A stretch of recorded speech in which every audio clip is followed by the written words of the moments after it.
सबसे पहले भीम को मारने की कोशिश करी, खीर के भरोसे झेर पिला करके समुद्र में डाल दिया। लाखा वाहन बना करके जिन्नों को जलाने का षड्यंत्र रखा। और अंत में जब पंचाल देश में द्रौपदी शरीर पूरी करके पांचों पांडव हस्तिनापुर आते हैं, तब कर्ण, दुशासन, दुर्योधन, मामा शकुनी, दादा भीष्म के शरण में गए और जाकर के दादा ने प्रणाम किया। तब दादा बोला, आओ गंधार राज, शकुनी कैसे आना हुआ? युवराज दुर्योधन कहो कुशल तो हो? बोलो दादाजी मैं तो कुशल छुपन, एक नयो समाचार सुनियो के। बोलो वो कहेगा कि 13 पोता पांचों पांडव। हाँ पांचों पांडव जिंदा है पंचाल देश में, अर्जुन ने मच को बींदा है। बोलो दादा अर्जुन ने मच को तो बींदा है, लेकिन तेरे पांचों पोताओं ने भरत वंश का नाक काट दिया। अरे युवराज दुर्योधन वो कैसे? बोलो आज बार पहले अपना वंश में कोई ना एक नारी के 5 पति, उन्हें 5वां ब्याह करवा लियो द्रौपदी से दादा, लिए कुल के कलंक लगा दिया। दादा के बाद दिमाग में बैठ गई। धर्मपुत्र प्रणाम करने के लिए गए तो बोला, धर्मपुत्र तुम धर्म के उतार थे, सबसे प्रिय पोता समझता था, लेकिन तुमने धर्म के अनुकूल काम किया है, इसलिए आपको इस हस्तिनापुर में रहने की कोई जगह। दादा कड़े जाऊं? बोलो किसी भी जगह जाकर के नगर बसा लो आप अलग से।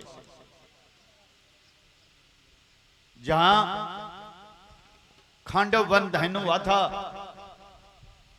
उसी जगह अर्जुन जब निर्माण करने के लिए जाते हैं, देवराज इंद्र बोलिया भूमि तो मेरी से, धन को निर्माण करवा देगो पांचों पांडवों। जना अर्जुन बोला कि मैं किसका पुत्र हूं? तब इंद्र चुप रहे कि आप तो मेरे पुत्र हो, क्यों पिताजी, पिता की संपत्ति पर पुत्र का अधिकार होता है, इसलिए तेरी संपत्ति पर मेरा अधिकार है, जो नगर बसाऊंगा आपके नाम से बसाऊंगा। पांचों पांडवों ने नया इंद्रप्रस्थ नगर बसाया। अंत में राज सूर्य यज्ञ करवाया, भीम के हाथों से जरासंध मारा गया, भगवान श्री कृष्ण के हाथ से शिशुपाल मारा गया। ये सब देख करके दुर्योधन जब दुखी होता है, मन में विचार करो किसी भी प्रकार से पांचों पांडवों का यज्ञ विध्वंस हो, ऋषि मुनि महात्मा कुपित हो, और इनको श्राप दे करके यहीं समाप्त कर दिया। भगवान श्री कृष्ण को पता था रिद्धि सिद्धि का वासा था, दुर्योधन के हाथ में भंडारा में बैठा दिया। 100 रुपये दान करे तो 1.5 रुपये पैदा। दान करते करते थक गया, लेकिन भंडारा बोर्ड नहीं आया। यज्ञ संपूर्ण होने के बाद में बैठा तो धर्मपुत्र दुर्योधन से बोला कि मैंने इंद्रप्रस्थ में एक दिव्य भवन का निर्माण करवाया है, मैदान द्वारा। शोभा देखने के लिए गए, समतल भूमि थी, वहां पर जल भरा हुआ था, जल भरा हुआ था, वहां पर समतल भूमि थी। भीम के साथ में दुर्योधन जाता है, द्वार समझ करके, दरवाजा समझ करके दीवार के टक्कर मारी, द्रौपदी को हंसी आ गई।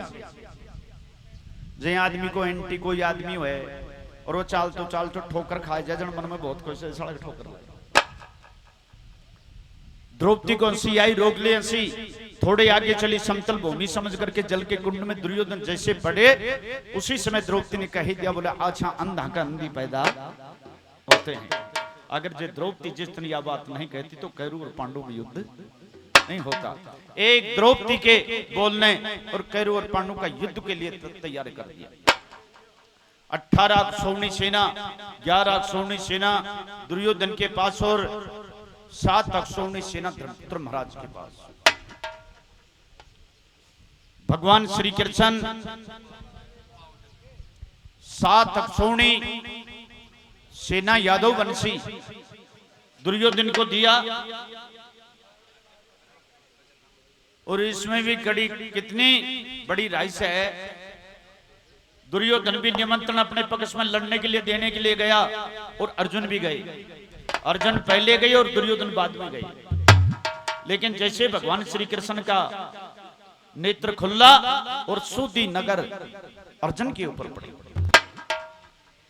अर्जुन बोला कि प्रणाम कैसे? जना दुर्योधन बोले ऐसे पहले को मैं खड़ो जू। आओ युवराज दुर्योधन कि आप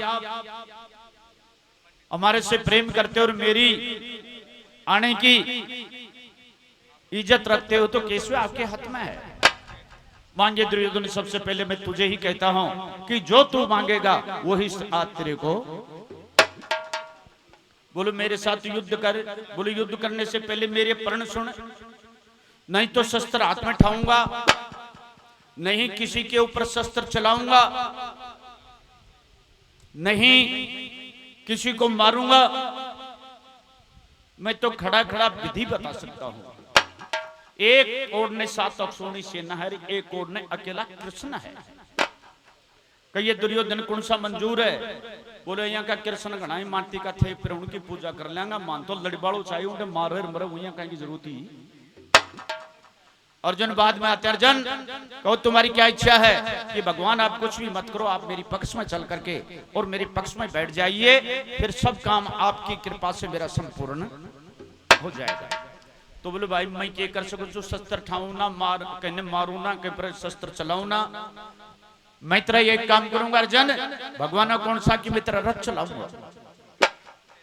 भगवान श्री कृष्ण अर्जुन के सारथी। 10 दिन दादा भीष्म ने युद्ध किया, 5 दिन गुरु द्रोणाचार्य ने युद्ध किया। एक महाभारत में 2 दिन कर्ण का युद्ध लिखा है।